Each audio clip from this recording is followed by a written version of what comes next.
When children draw upon their strengths, they see the many ways their skills and personality shine. In this activity, children will create illustrations that show how they interact with others. Showing their best self in many situations helps develop self-awareness and confidence. You will need triangular crayons, a paper pad, multicultural markers, and ultra-clean washable markers in classic colors. Create the Best of Me posters by labeling 4 pieces of paper with 4 headings. Children can help decide on the settings. Where do they interact with others? Perhaps 1, the best of me at home. 2, the best of me at school. 3, the best of me with family. And 4, the best of me with friends.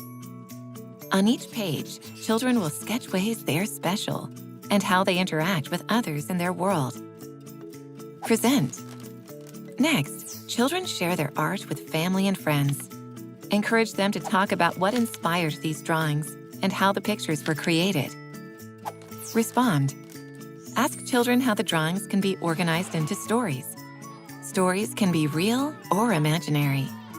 Sharing stories about ourselves deepens understanding of social and emotional skills that influence relationships with others.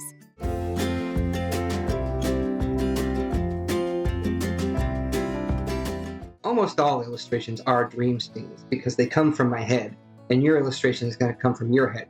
So yours is going to look a lot different than mine, but I'll show you how I do it. Just make sure you're not trying to copy me. You're going to do your own thing, and we want to see those ideas. I'm going to paint a little bit of the singing donuts. So I'm going to start out with some watercolor here, the same way we did before.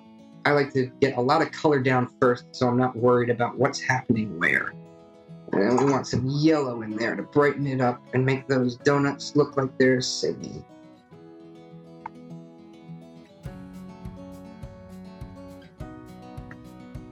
All right, and now we're gonna let that dry for just a little bit so then we can start drawing the top. Here's my dreams about singing donuts. What kind of donuts do you guys like? I usually go for the Boston cream. I like the gooey stuff on the inside. It's always good. All right, and we're just gonna give these donuts little happy faces while they're singing. And it's always fun doing illustrations because you can focus on all the happy stuff. All your dreams and ambitions about what you want to do, who you want to be, and all of that. These spiders are just dropping down out of nowhere, scare my singing donuts. I'm really afraid of spiders. But when I sit here and I draw them, they're not so scary anymore. They're just legs and heads, same as we are. And once you draw all the little parts, you realize they're just animals. Your dreams and thoughts are going to be different than mine. What thoughts do you have that make you happy? Which thoughts do you have that make you scared? How can you deal with those? I've always found that drawing makes it easy for me to know whether something should be worried about or not. And then you just keep filling it in and drawing and drawing and drawing. And eventually, there it is. Thoughts and fears and dreams all in one image.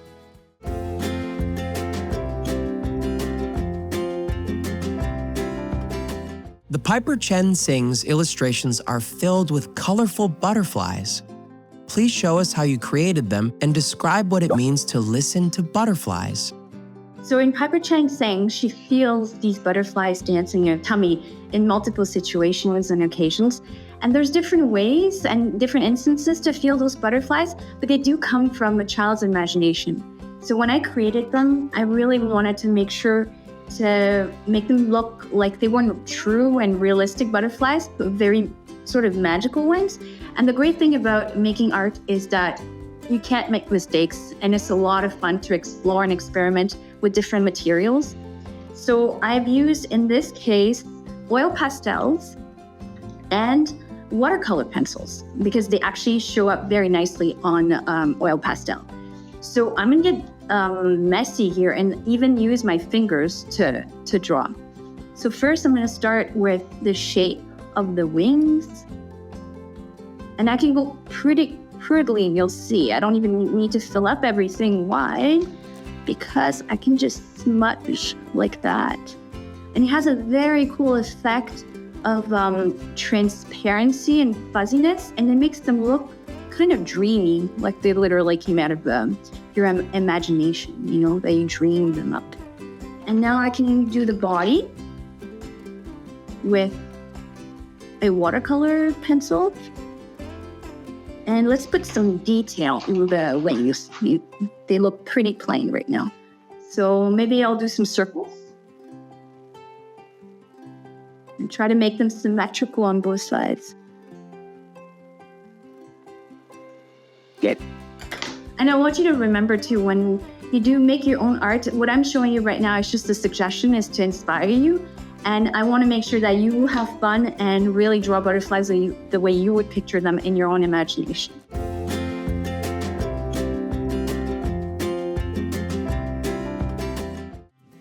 Look, a for sale sign on the orchard. I wonder who is interested in this land and how they plan to use it. Let's imagine how different plans might come to life by creating art that shows what this area could look like in the future. You will need sketch paper to draw drafts, poster board or large paper, erasable colored pencils, oil pastels, poster markers, colors of the world markers. Respond. The realtor said there are 3 possible purchasers already interested in buying the orchard. An entrepreneur who wants to keep growing fruit and plans to add a pie and jam shop. A building company that wants to create an eco-friendly housing complex. And the city, who responded to citizens' petitions requesting that the land be turned into a nature preserve. Create. I'm drawing the new store based on the entrepreneur's plans to add a roadside shop in the orchard. I'm drawing a blueprint of the housing project using math and design skills to show where roads, electric lines, and water pipes will be located. Let's work together on ideas for the new nature preserve. I'm super excited about this option. Present. Showing our art at the City Council land use meeting might help decision makers see what this land could look like in the future. Many citizens have come to the meeting to voice their points of view. Changing land use from farming to housing requires City Council approval. Connect. Hearing the comments at the City Council meeting gave me new ideas for how the land could be used. I like the university's idea of teaching agriculture classes on experimental farming there. I got inspired to visualize it as a community park with play equipment that could be accessible to everyone. No one knows what changes the future will bring. When we picture possibilities, it helps us become future ready.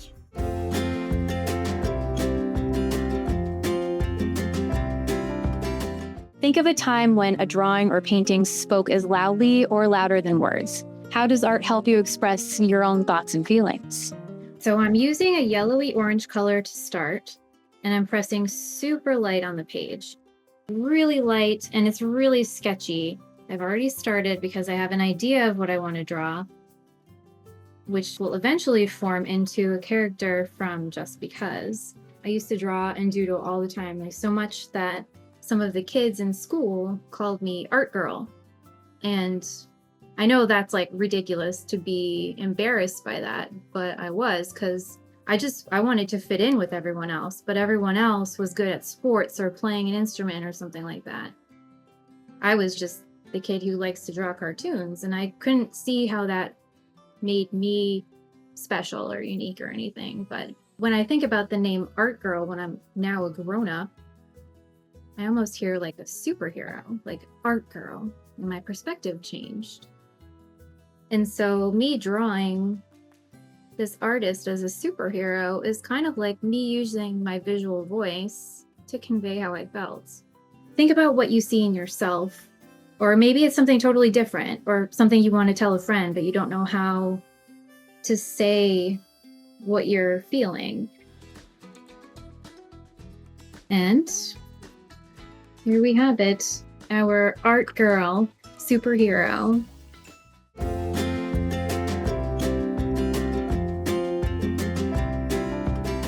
Experiences, emotions, and beliefs shape your identity.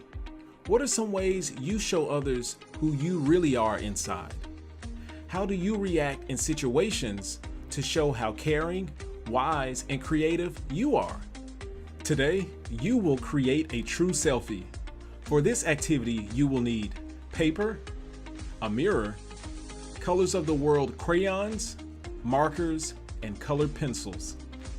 Let's start with drawing an oval in the center of the page.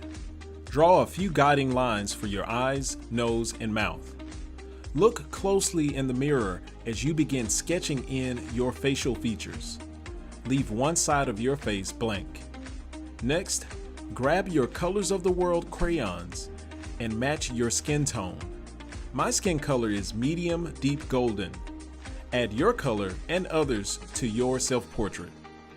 Ready for a creativity tip? On the open side of your face, add parts of your identity that are not visible to others. Use words and symbols to visually communicate. How will you share your personal identity portrait with family and friends?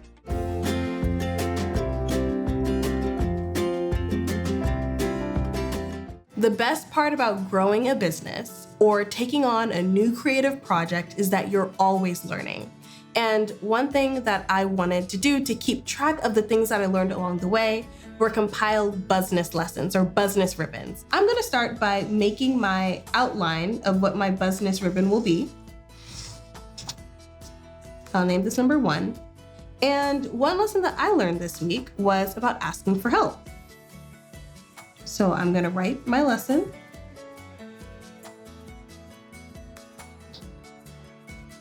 And this one is ask for help when you need it, because there's always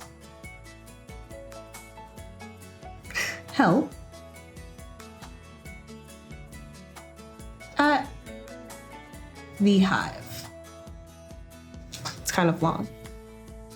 And because I want mine to remind me of beehives, I think I'm gonna make it yellow. Add some yellow shadows. And I think I might add a little bee in there, because honeybees make hives for their bee colonies.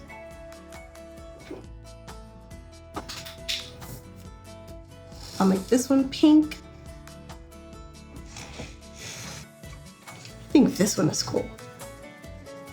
Ooh, I'll do multiple colors.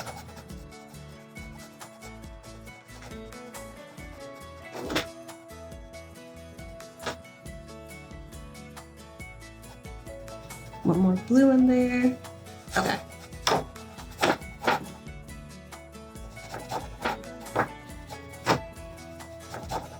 And I'm gonna number this Buzzi-ness ribbon number 2. For this Buzzi-ness lesson, something that I want to remember: don't be discouraged by life's little stings, but get back up and spread your wings. That's a long Buzzi-ness lesson. I might have to condense that Buzzi-ness lesson. Or just write really small. I might say, don't be, gotta add another color, discouraged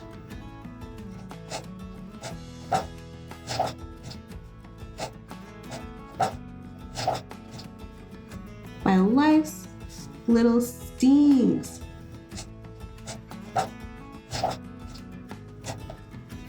And then I'll say, get back up.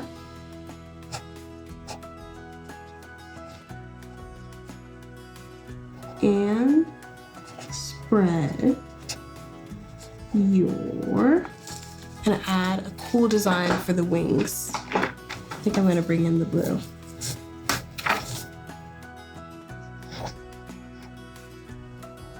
And the final step of the Buzzi-ness lesson activity is to cut out your ribbon and to put it in a place where you can see it.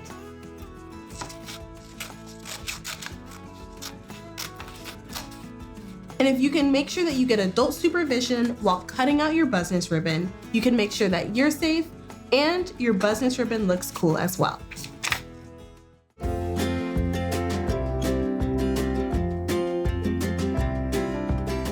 One of our favorite pages focuses on this message and says boldly, "You are not alone." So we're gonna grab our art materials and you can create while we do. Brad is gonna work on drawing some of the little mice in the image, and I'm gonna work on the lettering, and we're gonna combine it all together. Today we're going to focus on the mice and a really big message from these little bitty painters, and it says, "You are not alone." So what do you got here? Yeah, so I've got some white cardstock that we're gonna use, and then we're gonna use some glitter paint, just because in the book we use regular paint, but glitter paint's always way more fun than regular paint. So we're gonna paint the words, and I'm gonna work on that while Brad works on drawing one of the mice. Usually I use a pencil, like I'll start to sketch with pencil to draw little characters, like draw their faces. Like this is gonna be the mouse who's stepping in the paint. You could draw your mouse however you want. He's got a little painter's hat, eyes, and a nose. And I stepped on something. A lot of times you learn by exploring with materials and with playing with things. And I like to make the paint a little extra messy on here and kind of make it globby and thick. And it takes a little bit longer to dry, but the end result is really good. If you have a story about some of the characters in the book that you wanted to make up, do it. Give them a name. Now what I'm gonna do is I'm gonna cut my little character out here, and I'm gonna then draw another mouse. I like the glitter in the paint. Yeah, it's a lot of fun to play with. Now what we're gonna do is, as we make these characters, instead of just drawing them on one sheet of paper, we're using the different types of paper. So I'm using the brown paper. When we add it to this paper over here and blend paint on top of it, you make something that's just totally different than you would have got doodling on paper. You can blend your doodles. And I'm turning the paper as I'm painting just so I can get a better angle on it to be able to get the letters. So one of the things that we did with the book is we cut everything out of paper, and then we photographed it, and we also kind of left the edges where they're sticking up a little. So you can see shadows in the book, and you can see kind of more of a 3D effect, that it's real things that we photographed instead of just being like a flat illustration. And so we're gonna do that with this illustration today too. When we glue the mice on, we're just gonna glue part of them on, so they'll kind of stick up from the illustration just a little. So one fun thing about the way we make books is we make them together as a team. That allows us each to kind of help each other. So Christy, as you can tell, loves color and loves design, loves textures. I love doodling mice. I love telling stories and drawing characters. And when we blend them together, they become something we couldn't have done just by ourselves. And that's what's really fun when you make something with a friend.